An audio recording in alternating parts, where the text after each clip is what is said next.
বন্ধুরা, এনএসএ অজিত ডোভাল আর পিএম মোদি ড্রাগনের জন্য এমন একটি সাইলেন্ট ডেথ ট্র্যাপ পেতে রেখেছে যার টের চায়নার ক্ষমতার অলিন্দ পর্যন্ত পৌঁছায়নি। আদৌ কি সেই ভয়াবহ ডাবল স্কুইজ থিওরি যার নাম শুনলে চাইনিজ কমিউনিস্ট পার্টির শীর্ষ নেতাদের ঘাম ছুটে যায়? রাতারাতি বিশ্বের মানচিত্রে সরাসরি নথিপত্র থেকে তিব্বতের নাম কেন মুছে ফেলেছে চায়না? আদৌ সিজাং শব্দের পেছনে চায়নার কোন কালো আর ভয়াবহ রহস্য লুকিয়ে রয়েছে যা এখন ভারতের হাতে এসে লেগেছে? এবং সবচেয়ে বড় প্রশ্ন, তাইওয়ানের ভেতরে আচমকা ভারতীয়দের বিরুদ্ধে এত ঘৃণা কে ছড়ালো? ভারত কি গোপনে নিজের সমস্ত সরকারি নথিপত্র থেকে ওয়ান চায়নার নাম চিরতরে ডিলিট করে শি জিনপিংয়ের মুখ বন্ধ করে দিয়েছে? নাকি দক্ষিণ চীন সাগরের ভেতরে ভারতের কেবল একটি ব্রহ্মোস মিসাইলের এন্ট্রি কিভাবে পুরো খেলাকে বদলে দিয়েছে? আর কালকে যদি চায়না তাইওয়ানের উপর হামলা করে তবে ভারত কি তিব্বতের ওপর নিজেদের সবচেয়ে বড় কূটনৈতিক ব্রহ্মাস্ত্র চালাবে? 1962 সালের হারের পুরো হিসেব নিকেশ কি মোদি 3.0 নতুন সাইলেন্ট সার্জিক্যাল স্ট্রাইক দিয়ে পূরণ করতে চলেছে? নমস্কার বন্ধুরা, আমি দীপ আর আপনারা দেখছেন আপডেট ইন্ডিয়া বাংলা। আজ আমরা ভারত আর চায়নার মধ্যে চলা সেই দাবার খেলাকে ডিকোড করব, যেটা হিমালয়ের বরফাকৃত চূড়া থেকে শুরু করে ইন্দো প্যাসিফিক গভীর সমুদ্র আর তাইওয়ানের সেমিকন্ডাক্টর হাব পর্যন্ত ছড়িয়ে পড়েছে। আর এটি কোনো সাধারণ সীমান্ত বিরোধ নয়, এটি হচ্ছে এশিয়ার দুটি সবচেয়ে বড় শক্তিধর দেশের মধ্যে গ্লোবাল ডমিনেন্স বা বিশ্ব আধিপত্যের সেই যুদ্ধ, যার মধ্যে ভারত এখন নিজের কয়েক দশকের পুরনো ডিফেন্স পলিসিকে তুলে ডাস্টবিনে ফেলে দিয়েছে এবং অ্যাগ্রেসিভ রিয়েলিজম তার পোশাক গায়ে জড়িয়ে নিয়েছে। বন্ধুরা, আপনারা আজ পর্যন্ত টিভি ডিবেট কেবল গালওয়ান আর তাইওয়ানের কথা শুনে থাকবেন, কিন্তু আসল খেলা পর্দার পেছনেই চলছে। আজ আমি আপনাদের বলবো কিভাবে ভারত একটি গুলি না চাইলে চায়নার সবথেকে বড় মাথা ব্যথার জায়গাটিকে এত জোরে চেপে ধরেছে যে ড্রাগন এখন শর্টপট করে প্রোপাগান্ডা আর ডার্টি মাইন্ড গেমের উপর নজর রেখেছে। তবে বন্ধুরা, শুরু করা যাক সেই খবরটি দিয়ে যা সাম্প্রতিক সময়ে চায়না রাতের ঘুমকে কেড়ে নিয়েছে। নেপালের রাজধানী কাঠমান্ডুতে 2026 সালে আগস্ট মাসে এমন একটি সেমিনার হতে চলেছে যার টের পেতে নেপালে থাকা চাইনিজ রাষ্ট্রদূত ঝাংমাও মাঝরাতে কাঁপতে কাঁপতে নেপালের পররাষ্ট্র সচিব অমৃত বাহাদুর রায়ের কাছে পৌঁছে যান। আর এটি কোনো সামরিক মহড়া বা অস্ত্রের চুক্তি ছিল না, এটি হলো ইন্টারন্যাশনাল অ্যাসোসিয়েশন ফর তিব্বত স্টাডিজের 17তম সেমিনার, যার মধ্যে 40টি দেশের গবেষক, স্কলার আর অধ্যাপক অংশ নিতে চলেছে। তবে কাঠমান্ডু ইউনিভার্সিটি একটি বুদ্ধিস্ট স্টাডি সেন্টারের আয়োজন করেছে। তবে বন্ধুরা, আয়োজন করা পরিষ্কার জানিয়ে দিয়েছে যে এটি কেবল একটি একাডেমি প্রোগ্রাম, এর সাথে রাজনীতির কোনো সম্পর্ক নেই। কিন্তু চায়নার পায়ের তলা থেকে মাটি সব সরে গেছে। চাইনিজ রাষ্ট্রদূত নেপাল সরকারের ওপর প্রচণ্ড চাপ সৃষ্টি করেছে। সতর্কবার্তা দেওয়া হয়েছে যে নেপালের মাটিতে নির্বাসিত তিব্বতী নেতা অর্থাৎ দলাই লামার সমর্থনের জন্য কিছু না হয়। এখন বন্ধুরা, আপনারা ভাবুন, একপাশে সেই চায়না যে আমেরিকাকে চোখ রাঙায়, যার অর্থনীতি ট্রিলিয়নস অফ ডলারে, যার কাছে বিশ্বের সবচেয়ে বড় নৌবাহিনী রয়েছে, আর অন্যদিকে নেপালের মতো একটি ছোট্ট ঘরে বসে থাকা কয়েকজন অধ্যাপক আর স্কলার। আদৌ চায়না এই স্কলারদের এত ভয় পায় কেন? দলাই লামার নামে এমন কি কারেন্ট আছে যে চায়নার পুরো কমিউনিস্ট পার্টি থরথর করে কাঁপতে থাকে? তাহলে বন্ধুরা, এখান থেকেই পর্দা উন্মোচিত হয় চায়নার সবচেয়ে বড় দুর্বলতা আর ভারতের সবচেয়ে বড় কূটনীতিক অস্ত্রের। চায়না পুরো ক্ষমতার তার গ্লোবাল ইমেজ অন চায়না পলিসির উপর টিকে আছে। চায়না বিশ্বকে এটি বিশ্বাস করায় যে তিব্বত আর তাইওয়ান সবসময় তার অবিচ্ছেদ্য অংশ ছিল। কিন্তু বন্ধুরা, সত্যটা অন্যরকম। তিব্বতের ওপর চায়না 1950-এর দশকে জোরপূর্বক সামরিক দখলদারিত্ব চালিয়েছিল। তিব্বত কেবল অখণ্ড জমি নয়, একে এশিয়ার ওয়াটার টাওয়ারও বলা হয়। এশিয়ার সবচেয়ে বড় নদীগুলো তো সে ব্রহ্মপুত্র হোক কিংবা সিন্ধু হোক কিংবা মেকং হোক, সব তিব্বতের হিমবাহ থেকে নির্গত হয়। যে তিব্বতে নিয়ন্ত্রণ করে সে এশিয়ার জল সরবরাহকে নিয়ন্ত্রণ করে। তো বন্ধুরা, ঐতিহাসিকভাবে তিব্বত ভারত চায়নার মধ্যে একটি শান্তিপূর্ণ বাফার স্টেট ছিল। চায়না এই বাফার স্টেটকে গিলে খেয়েছে যাতে তাদের পিপুলস লিবারেশন আর্মি সরাসরি ভারতের সীমান্ত পর্যন্ত পৌঁছাতে পারে। কিন্তু বন্ধুরা, চায়না আজ পর্যন্ত তিব্বতের মানুষের মন জয় করতে বা তাদের হৃদয়ে দখল জমাতে পারেনি। তিব্বতের মানুষ আজও দলাই লামাকে তাদের সর্বোচ্চ নেতা মনে করেন। চায়নায় বসে থাকা শি জিনপিংকে নয়, চায়না জানে যে যদি আন্তর্জাতিক মঞ্চে তিব্বতের স্বাধীন পরিচয়ের কথা ওঠে তবে তার ক্ষমতা বৈধতার ওপর প্রশ্ন উঠে যাবে। নেপালের ভেতরে 20,000-এরও বেশি তিব্বতী শরণার্থী বাস করেন। যখন তারাই তাদের ধর্ম বা সংস্কৃতি পালন করে, চায়না নেপাল সরকারের উপর চাপ সৃষ্টি করে, তাদের দমন করার চেষ্টা করে। কিন্তু বন্ধুরা, এখন তো সমীকরণ পাল্টাচ্ছে। তাই বন্ধুরা, কাঠমান্ডুর প্রাক্তন মেয়র আর বর্তমানে নেপালের প্রধানমন্ত্রী বালেন শাহ এখন চায়নার এই স্বৈরাচারী আচরণের বিরুদ্ধে অভ্যন্তরীণভাবে এসে দাঁড়িয়ে পড়েছে। নেপালের মানুষ প্রশ্ন তুলছে যে নেপাল একটি স্বাধীন আর গণতান্ত্রিক দেশ, তাহলে তার চায়নার কথা নিজের দেশে বাক স্বাধীনতা কেন গর্ব করবে? কিন্তু বন্ধুরা, আসল মাইন্ড গেম তো এখান থেকেই শুরু। চায়নার এই তিব্বত সংক্রান্ত ভয়কে ভারত খুব ভালোভাবে পড়তে পেরেছে। আর বন্ধুরা, এটাই কারণ যে চায়না বিশ্বজুড়ে কার্টোগ্রাফিক অ্যাগ্রেশন অর্থাৎ মানচিত্র আর নামের সাইকোলজিক্যাল যুদ্ধ শুরু করেছে। আপনারা সাম্প্রতিক সময় খেয়াল করে থাকবেন যে চায়না তাদের সমস্ত অফিসিয়াল আর আন্তর্জাতিক নথিপত্র থেকে তিব্বত শব্দটি চিরতরে ব্যান করে দিয়েছে। এখন তারা তিব্বতের জায়গায় সিজাং শব্দটি ব্যবহার করছে। এর পেছনে একটি অত্যন্ত ভয়াবহ এজেন্ডা রয়েছে। তিব্বত শব্দটি শুনলেই বিশ্বের কথা মনে পড়ে একটি স্বাধীন দেশ, বৌদ্ধ ধর্ম, দালাই লামা, মানবাধিকার লঙ্ঘন আর চায়নার অত্যাচারের কথা।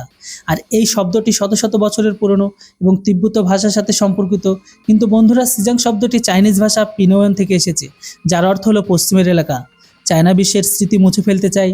সে চায় যেন আগামী প্রজন্ম এখন তিব্বত শব্দটিকে শুনতে না পায়। সেই ইতিহাস মুছে দিয়ে নিজের একটি নতুন মিথ্যা সত্য তৈরি করতে চায়। ঠিক একই খেলা সে অরুণাচল প্রদেশের সাথেও খেলে। সে অরুণাচল প্রদেশকে জানান বা দক্ষিণ তিব্বত বলে সেখানকার পাহাড়, নদী, গ্রামে চাইনিজ নাম জারি করে দেয়। তবে বন্ধুরা, এর উপর আমাদের ভারতের আগের যেসব সরকার ছিল তারা কেবল একটি দুর্বল প্রতিবাদ নথিভুক্ত করত। কিন্তু এখন মোদী সরকারের অবস্থান পুরোপুরি বদলে গেছে। এখন ভারত এমন কিছু করছে যা শি জিনপিংয়ের রাতের ঘুমকে কেড়ে নিয়েছে। ভারত নিজের সমস্ত অফিসিয়াল নথিপত্র, যৌথ বিবৃতি আর ডিপ্লোম্যাটিক কমিউনিস্ট থেকে চায়না ওয়ানচাওয়ালা পলিসি চিরতরে ডিলিট করা শুরু করে দিয়েছে। তবে বন্ধুরা, 2010 সালের পর থেকে ভারত চায়নাকে স্পষ্ট আর কড়া বার্তা দিয়ে দিয়েছে যে চায়না যদি ওয়ান ইন্ডিয়াকে সম্মান না করে, চায়না যদি অরুণাচল প্রদেশ আর জম্মু ও কাশ্মীর ভারতের অবিচ্ছেদ্য অংশ হিসেবে না মানে, তবে সেখানকার মানুষদের স্ট্যাপলার ভিসা দেয়। তবে ভারত ও চায়নাকে সম্মান জানানোর জন্য কোনো অবস্থাতে বাধ্য নয়। ভারত এটি পরিষ্কার করে দিয়েছে যে কোনো জায়গার মন গড়া নাম রেখে দিলে ইতিহাস কখনো বদলাবে না, ভূগোলও বদলাবে না। সাম্প্রতিক সময়ে ফিলিপাইনের রাজধানী ম্যানিলাতে ভারতের পররাষ্ট্রমন্ত্রী এস জয়শঙ্কর আর চায়নার পররাষ্ট্রমন্ত্রী ওয়াইংয়ের মধ্যে একটি অত্যন্ত গুরুত্বপূর্ণ বৈঠক হয়। তো চায়নার সরকারি মিডিয়া সিনহুয়া তাদের প্রোপাগান্ডার অংশ হিসাবে একটি মিথ্যা দাবি করে যে জয়শঙ্কর জানিয়েছে তাইওয়ান আর তিব্বতের ওপর ভারতের স্ট্যান্ড বদলায়নি এবং ভারত অন চায়নাকে মেনে চলে। কিন্তু বন্ধুরা, সত্যটা ঠিক তো এর উল্টো। ভারত নীতিগতভাবে বিষয়গুলো ব্যালেন্স রাখলেও প্র্যাকটিক্যালি ভারতকে চায়না ঘিরে ফেলা শুরু করে দিয়েছে। জয়শঙ্করের সোজা বার্তা ছিল যে ভারত ভবিষ্যতের চিন্তাভাবনাকে নিয়ে সম্পর্ক তৈরি করতে চায়, কিন্তু সীমান্তে শান্তি ছাড়া স্বাভাবিক সম্পর্ক কখনোই সম্ভব নয়। ভারতের সাথে চায়নার বাণিজ্য ঘাটতি $100 বিলিয়ন পার হয়ে গেছে এবং এখন ভারত এই ইকোনমিক ইমব্যালেন্সকে হাতিয়ার বানাচ্ছে। তবে বন্ধুরা, আপনারা কি জানেন যে ভারত তিব্বতের ওপর নিজের আসল আঘাত কীভাবে করছে? কেননা ভারত কোনো সামরিক হামলা চালাবে না, কারণ ভারতের নীতি কোনো জমি হড়প করা বা দখল করার নয়। ভারতের ব্রহ্মাস্ত্র হলো কূটনীতিক আর সাংস্কৃতিক। ভারত দলাই লামা আর ধর্মশালায় চলা নির্বাসিত তিব্বতীয় সরকার অর্থাৎ সেন্ট্রাল তিব্বতিয়ান অ্যাডমিনিস্ট্রেশনকে পূর্ণ স্বাধীনতা দিচ্ছে। যখন ভারতীয় বিমান বাহিনীর হেলিকপ্টার দলাই লামাকে লাদাখ বা অরুণাচল প্রদেশের তায়াংয়ে নিয়ে যায়, তখন বেজিংয়ের ভেতরে রেড অ্যালার্ট বেজে ওঠে।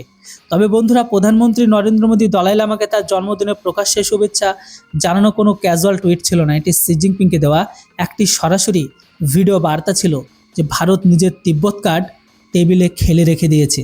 এছাড়া ভারত গ্লোবাল বুদ্ধিস্ট সামিট আয়োজন করে বিশ্বকে বৌদ্ধ ধর্মের আসল বৈশ্বিক কেন্দ্র হিসাবে স্টেবলিশ করেছে, যাতে তিব্বতের বৌদ্ধদের উপর চায়নার একচ্ছত্র আধিপত্য চিরতরে ভেঙে যায়। বন্ধুরা, চায়না গত বছর ধরে তিব্বত সীমান্তকে সিয়ং আর সমৃদ্ধ গ্রাম গড়ে তুলেছেন। তাদের প্ল্যান হলো এই গ্রামগুলোর ভেতরে নিজেদের সেনাকে লুকিয়ে রাখা, ভারতের উপর চাপ সৃষ্টি করা, আর এর জবাব মোদী সরকার ভাইব্রেন্ট ভিলেজেস প্রোগ্রামের মাধ্যমে দিয়েছে। এখন ভারত সীমান্তে গ্রামগুলোকে খালি করছে না, বরং সেখানে 4G 5G নেটওয়ার্ক, ওয়ালওয়েদার রাস্তা আর অ্যাডভান্স ইনফ্রাস্ট্রাকচারকে তৈরি করেছে। তবে বন্ধুরা, লাদাখ থেকে শুরু করে অরুণাচল প্রদেশ পর্যন্ত ভারতের সেনাবাহিনীর লজিস্টিক্স সরবরাহ এখন এতটাই দ্রুত হয়ে গেছে যে পিএলএ বুঝতেই পারছে না যে তারা নতুন আর অ্যাগ্রেসিভ ভারতে কীভাবে হ্যান্ডেল করবে। গালওয়ানে ভারতীয় সৈনিকরা যে পরাক্রম দেখিয়েছে এবং তাইওয়ানকে যেভাবে চাইনিজ সৈনিকদের খেদে দেওয়া হয়েছে, তা চায়নার অপরাজিত থাকার অহংকারকে চুরমার করে দিয়েছে। কিন্তু বন্ধুরা, এই গল্প কেবল হিমালয় পর্যন্ত সীমাবদ্ধ নয়। এবার আমরা চলি তাইওয়ান আর দক্ষিণ চীন সাগরের দিকে, যেখানে ভারত চায়নার আসল মাথা ব্যথার জায়গাটি চেপে ধরেছে। কেননা তাইওয়ান বিশ্বের সেমিকন্ডাক্টর হাব, বিশ্বের 60%-এর বেশি চিপ এবং 90%-এর বেশি অ্যাডভান্স মাইক্রোচিপ তাইওয়ানে তৈরি হয়। চায়না তাইওয়ানকে নিজের অংশ মনে করে এবং তাকে ভয় দেখাতে থাকে যে সে তার উপর সামরিক হামলা চালিয়ে দেবে। তাই তাইওয়ান একটি প্রাণবন্ত গণতন্ত্র। চায়না সবচেয়ে বড় ভয় হলো যদি মূল ভূখণ্ডে চাইনিজ নাগরিকরা তাইওয়ানের উন্নতি আর স্বাধীনতা দেখে ফেলে, তবে চায়নার ভেতরে কমিউনিস্ট পার্টির বিরুদ্ধে বিদ্রোহ শুরু হয়ে যাবে। তাই প্রশান্ত মহাসাগরের ভেতরে চায়নার নৌবাহিনীকে খোলা সমুদ্র আসতে বাধা দেওয়ার জন্য তাইওয়ান হলো ফার্স্ট আইল্যান্ড চেন, তার সবচেয়ে গুরুত্বপূর্ণ অংশ।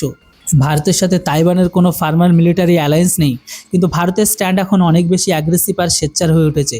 প্রধানমন্ত্রী মোদি যখন তৃতীয়বার শপথ নেন তখন তাইওয়ানের প্রেসিডেন্ট লাই চিংতে তাকে সোশ্যাল মিডিয়াতে শুভেচ্ছা জানিয়েছিল। আগের দিন ভারত কূটনৈতিক ভয়ের কারণে এমন শুভেচ্ছা ইগনোর করত, কিন্তু পিএম মোদি চায়নার পরোয়া না করে প্রকাশ্যে তাইওয়ানের প্রেসিডেন্টকে ধন্যবাদ জানান এবং প্রযুক্তি তথা অর্থনীতির ক্ষেত্রে পার্টনারশিপ বাড়ানোর কথা বলেন। বন্ধুরা, চায়না রেগে আগুন হয়ে যায়, সে প্রতিবাদ জানায়, কিন্তু ভারত তাকে পুরোপুরি ইগনোর করে দেয়। ভারত এখন তাইওয়ানের সাথে অর্থনৈতিক, কূটনীতিক আর কৌশলগত ঘেরাও করেছে। তাই তো বন্ধুরা, তাইওয়ানের বড় বড় কোম্পানি যেমন ফক্সকন, টিএসএমসি ভারতের ভেতরে প্রচুর ইনভেস্টমেন্ট করেছে। ভারত সরকারের PLI scheme, China plus one পলিসির অধীনে গ্লোবাল সাপ্লাই চেনকে চায়না থেকে বের করে ভারতকে নিয়ে আসা হচ্ছে। অ্যাপেল আইফোন ভারতে ম্যানুফ্যাকচার হওয়ার সবচেয়ে বড় প্রমাণ। ভারত তাইওয়ানের কোম্পানিগুলোকে ভর্তুকি দিয়ে গুজরাট, আসাম সেমিকন্ডাক্টর প্ল্যান্ট বসাচ্ছে। এতে চাইওয়ানের উপর নির্ভরশীলতা সম্পূর্ণ শেষ হচ্ছে। ভারত গ্লোবাল ম্যানুফ্যাকচারিং হাব হয়ে উঠেছে। অর্থনৈতিকভাবে চায়নার উপর এটি সবচেয়ে গভীর আঘাত, আর কূটনৈতিক স্তরেও ভারত চায়নাকে সবচেয়ে বড় ধাক্কা দিয়েছে।